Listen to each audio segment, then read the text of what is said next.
ഇന്ന് നമ്മൾ സംസാരിക്കാൻ പോകുന്നത് വളരെ ലളിതമായ, പക്ഷേ ശരിയായി ചെയ്താൽ നമ്മുടെ ജീവിതത്തിൽ വലിയ മാറ്റം കൊണ്ടുവരാൻ കഴിയുന്ന അച്ചാർ ബിസിനസ്സിനെക്കുറിച്ചാണ്.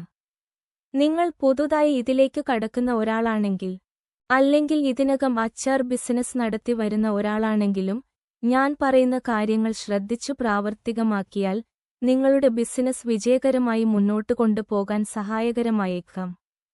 ദയവായി ഈ വീഡിയോ മുഴുവൻ കാണാൻ ശ്രമിക്കുക. നമ്മൾ ഓരോ പോയിന്റായിട്ടാണ് ഇവിടെ സംസാരിക്കുന്നത്.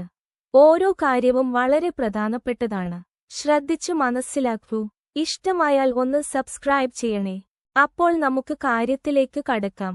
ഇന്ന് നമ്മൾ സംസാരിക്കാൻ പോകുന്ന കാര്യങ്ങൾ എത്ര രൂപ കൊണ്ട് തുടങ്ങാം? തുടക്കത്തിൽ എന്തൊക്കെ ശ്രദ്ധിക്കണം? ആദ്യ 10 കസ്റ്റമേഴ്സിനെ എങ്ങനെ കിട്ടും?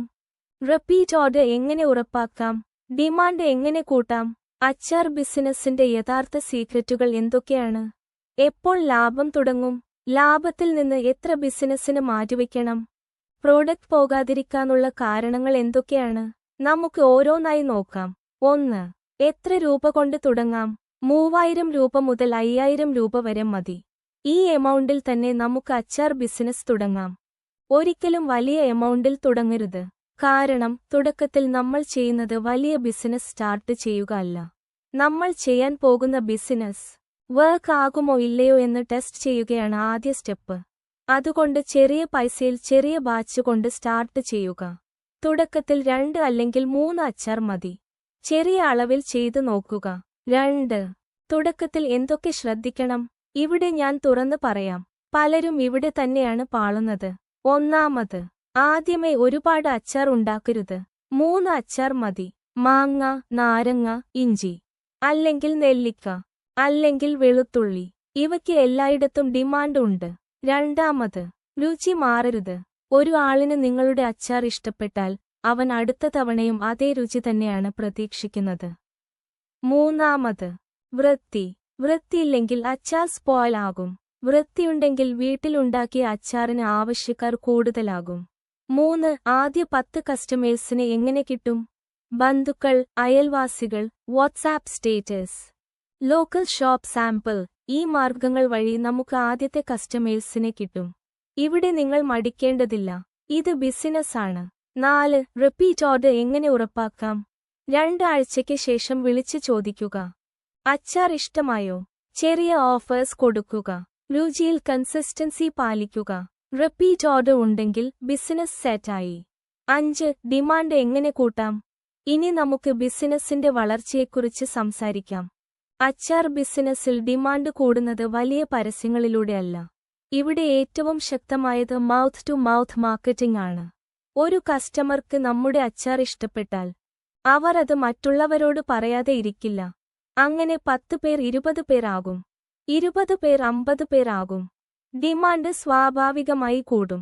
ഡിമാൻഡ് കൂട്ടാൻ വലിയ മാർക്കറ്റിംഗ് ടെക്നിക്സ് ഒന്നും വേണ്ട. ഈ 4 കാര്യങ്ങൾ പാലിച്ചാൽ മതി. വൃത്തിയുള്ള പാക്കിംഗ്, സത്യസന്ധമായ വില, സ്ഥിരമായ രുചി, കസ്റ്റമറോട് നല്ല പെരുമാറ്റം. ഇവ ഉണ്ടെങ്കിൽ ഡിമാൻഡ് സ്വയം കൂടും. 6. അച്ചാർ ബിസിനസിന്റെ യഥാർത്ഥ സീക്രറ്റുകൾ. 1. ഒരേ രുചി. ഇത് തുടർന്നാൽ റിപ്പീറ്റ് ഓർഡർ ഉറപ്പാണ്.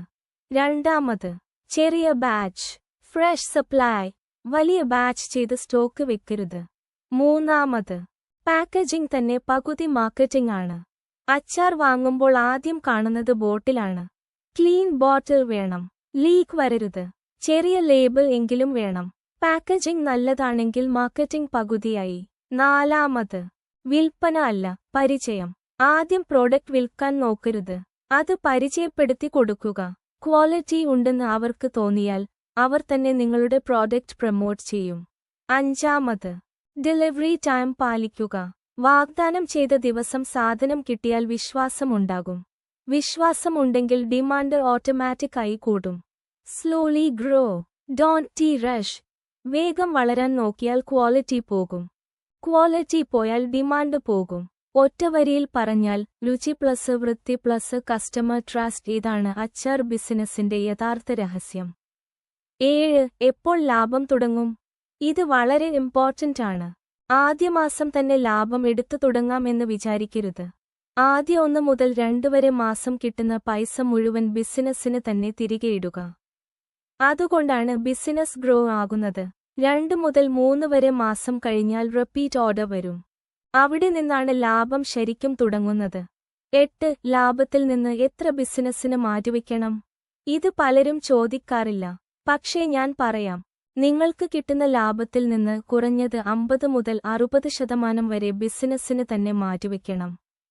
ഡിമാൻഡ് കൂടുമ്പോൾ കൂടുതൽ റോ മെറ്റീരിയൽ വേണം, കൂടുതൽ പാക്കിംഗ് വേണം, കൂടുതൽ പ്രൊഡക്ഷൻ വേണം. ലാഭം മുഴുവൻ എടുത്താൽ ബിസിനസ് അവിടെ തന്നെ നിൽക്കും. 9 പ്രോഡക്റ്റ് പോകാതിരിക്കാനുള്ള കാരണങ്ങൾ. ഇത് വളരെ പ്രായോഗികമായ വിഷയമാണ്. ഒരുപാട് അച്ചാർ ഒരേ സമയം ഉണ്ടാക്കിയാൽ അത് പോകാതെ ഇരിക്കാൻ സാധ്യത കൂടുതലാണ്. അതുകൊണ്ട് ഓർഡർ അനുസരിച്ചുള്ള പ്രൊഡക്ഷൻ, ചെറിയ ബാച്ച്, ഫ്രഷ് ബാച്ച്, ഇതാണ് സാധനം നശിക്കാതിരിക്കാനുള്ള രഹസ്യം. അച്ചാർ ബിസിനസ് ഒറ്റ ദിവസം കൊണ്ട് വലിയ ലാഭം തരുന്ന ബിസിനസ് അല്ല. പക്ഷേ സ്ഥിരമായി ക്ഷമയോടെ ചെയ്താൽ വീട്ടിൽ നിന്ന് തന്നെ ഒരു നല്ല വരുമാനം തരുന്ന ബിസിനസ്സാണ്. 3000 രൂപ വലിയ തുകയല്ല, പക്ഷേ അത് ഒരു തുടക്കമാണ്. ചെറിയ തുടക്കങ്ങളിൽ നിന്നാണ് വലിയ ബിസിനസ്സുകൾ പിറക്കുന്നത്. ഈ വീഡിയോ നിങ്ങൾ സെർച്ച് ചെയ്ത ചോദ്യങ്ങൾക്ക് ഉത്തരമായിരുന്നെങ്കിൽ ലൈക്ക് ചെയ്യൂ, സബ്സ്ക്രൈബ് ചെയ്യൂ. നന്ദി. വീണ്ടും വരിക.